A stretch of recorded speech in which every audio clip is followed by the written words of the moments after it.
നമസ്കാരം. Raf talk ഫുട്ബോളിലേക്ക് അവർക്കും സ്വാഗതം. ട്രാൻസ്ഫർ ജാലകത്തിൽ വളരെ ദ്രുതഗതിയിലുള്ള നീക്കങ്ങൾ നടന്നുകൊണ്ടിരിക്കുന്ന ഒരു സമയമാണ്. FC ബാഴ്സലോണ ഇതാ റോഡ്രിയെ സ്വന്തമാക്കിയിട്ടുണ്ട്. അദ്ദേഹം ഇന്ന് ബാഴ്സലോണയിലേക്ക് പറക്കും മാഞ്ചസ്റ്ററിൽ നിന്ന്. അതിനുശേഷം അദ്ദേഹത്തിൻ്റെ മെഡിക്കലും കാര്യങ്ങളൊക്കെ നടന്നിട്ട് 2030 വരെയുള്ള ഒരു പുതിയ കോൺട്രാക്റ്റിൽ ഒപ്പുവെക്കും. നിലവിലെ വിവരമനുസരിച്ച് 60 മില്യൺ യൂറോയാണ് ഫിക്സഡ് ഫീസ് ഈ ഒരു ട്രാൻസ്ഫറിൽ ഉൾപ്പെട്ടിരിക്കുന്നത്. പിന്നെ 6 മില്യൺ യൂറോയുടെ ഈസി ആഡ് ഓൺസും 10 മില്യൺ യൂറോയുടെ ഡിഫിക്കൽട്ട് ആഡ് ഓൺസും ഇതിൽ ഉൾപ്പെട്ടിട്ടുണ്ട് എന്നാണ് വിവരം. ഇനി ബാഴ്സലോണയെ സംബന്ധിച്ചിടത്തോളം മധ്യനിരയായിരുന്നില്ല പ്രശ്നം, അവർക്കൊരു സ്ട്രൈക്കറെ കിട്ടുക എന്നുള്ളതായിരുന്നു ഏറ്റവും ഇമ്പോർട്ടൻ്റ് ആയിട്ടുള്ള കാര്യം. പ്രത്യേകിച്ച് ഫെറാൻ ടോറസ് കൂടി പോയപ്പോൾ, ലെവൻഡോസ്കി ഓൾറെഡി പോയതായിരുന്നല്ലോ, അവർക്കൊരു സ്ട്രൈക്കറെ വേണം. അതിനുവേണ്ടി ഹുലിൻ അൽവാരസിനായിട്ട് കാത്തുകെട്ടി നിൽക്കാൻ തുടങ്ങിയിട്ട് കുറേയായി.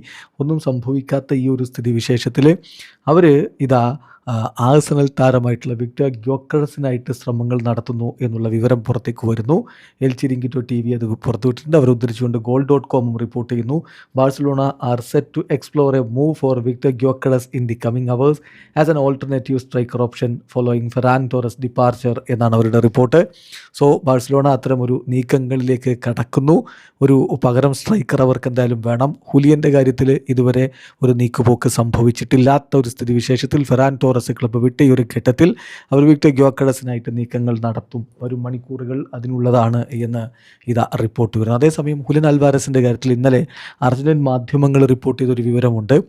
മറ്റൊന്നുമല്ല, കഴിഞ്ഞ മണിക്കൂറുകളിൽ താരത്തെ നേരിട്ട് മൈക്കൽ ആർട്ടീറ്റ കോൺടാക്റ്റ് ചെയ്തിരുന്നു എന്നുള്ളത്. മൈക്കൽ ആർട്ടീറ്റ ആഴ്സണലിലേക്ക് അദ്ദേഹത്തെ ക്ഷണിക്കുന്നു. പക്ഷേ വളരെ കൃത്യമായിട്ട് ഹുലിൻ അൽവാരസ് ആർട്ടീറ്റയോട് മറുപടി പറഞ്ഞിട്ടുണ്ട്.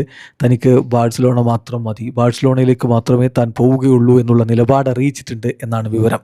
പക്ഷേ അവിടെയുള്ളൊരു പ്രശ്നം എന്താണെന്ന് വെച്ചാൽ അത്ലറ്റിക്കോ മാഡ്രിഡ് താരത്തെ ബാഴ്സലോണയിലേക്ക് വിടാൻ തയ്യാറുമല്ല. അത്തരമൊരു സാഹചര്യത്തിൽ ഇനി ക്ലബ്ബ് വിട്ടു പോകാൻ വേണ്ടി ആഴ്സണലിലേക്ക് ചേക്കേറുമോ എന്നുള്ളത് കണ്ടറിയണം. ആഴ്സണലിൻ്റെ താരം ഗ്യോക്കറസ് ബാഴ്സലോണയിലേക്കും എത്തുകയാണെങ്കിൽ ഇതൊരു വല്ലാത്ത ട്രാൻസ്ഫർ ഡോമിനോ ആയിട്ട് മാറാൻ സാധ്യതയുണ്ട്. വീഡിയോ അവസാനിക്കുന്ന ഫുട്ബോൾ ലോകത്തെ കൂടുതൽ വിശേഷങ്ങളുമായി റാഫ് ടോക്സ് വീഡിയോ എത്താം.